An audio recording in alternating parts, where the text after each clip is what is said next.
Hello every one. അപ്പോൾ കുറേ നാൾക്ക് ശേഷം നമ്മളിത് ഒരു വാട്ട് ഐ ഈറ്റിൻ്റെ ഡേ ആയിട്ട് വന്നിട്ടുണ്ട് ഗൈസ്. അപ്പോൾ രാവിലെ തന്നെ കഴിക്കാൻ നമുക്ക് ചപ്പാത്തി ഉണ്ടായിരുന്നു, പിന്നെ മുട്ടക്കറി ഉണ്ടായിരുന്നു.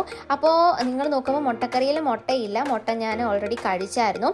അപ്പോൾ ബാക്കി ഇതേ ചാറ് മാത്രമേ ഉള്ളൂ. അപ്പോൾ ഈ മുട്ടക്കറിയുടെ റെസിപ്പി ഞാനാണെങ്കിൽ നമ്മുടെ യൂട്യൂബ് ചാനൽ ഇട്ടിട്ടുണ്ട്, അപ്പോൾ എല്ലാവരും പോയൊന്ന് കാണണം. അപ്പോൾ അന്നേരം ഞാനൊരു കാര്യം പറയാൻ മറന്നു പോയായിരുന്നു. അതായത് ഞാൻ ലാസ്റ്റ് ആണെങ്കിൽ ഇതിൽ കുറച്ച് പഞ്ചസാരയാണെങ്കിൽ ആഡ് ചെയ്തിട്ടുണ്ടായിരുന്നു, ടേസ്റ്റ് ഒന്ന് ബാലൻസ് ചെയ്യാൻ വേണ്ടിയിട്ട്. അപ്പോൾ 3 ചപ്പാത്തി മുട്ടക്കറിയും കഴിച്ചു. ഉച്ചയായപ്പോഴത്തേക്കും നമുക്ക് ചോറ്, മാങ്ങ ഇട്ട് വെച്ച മീൻകറി ഉണ്ടായിരുന്നു, പിന്നെ കോവയ്ക്ക തോരൻ, തക്കാളി തോരൻ, മോരുകറി ഉണ്ടായിരുന്നു. അപ്പോൾ ഈ തോരൻ്റെയൊക്കെ റെസിപ്പി നമ്മൾ ഉടനെ യൂട്യൂബ് ചാനൽ ഇടുന്നതായിരിക്കും.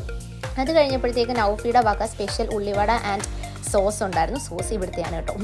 അത് കഴിഞ്ഞ് പിന്നെ ദേ അവന് ഇപ്പി വേണമെന്ന് പറഞ്ഞായിരുന്നു. അങ്ങനെ ദേ കുറച്ച് ഇപ്പി ഉണ്ടാക്കി ഞാനും കുറച്ച് കഴിച്ചു. രാത്രിയായപ്പോൾ അമ്മച്ചിമ്മ സ്പെഷ്യൽ ഓട്ടട ഉണ്ടായിരുന്നു, അപ്പോൾ 2 ഓട്ടടയും കഴിച്ചു. Tata bye bye, see U.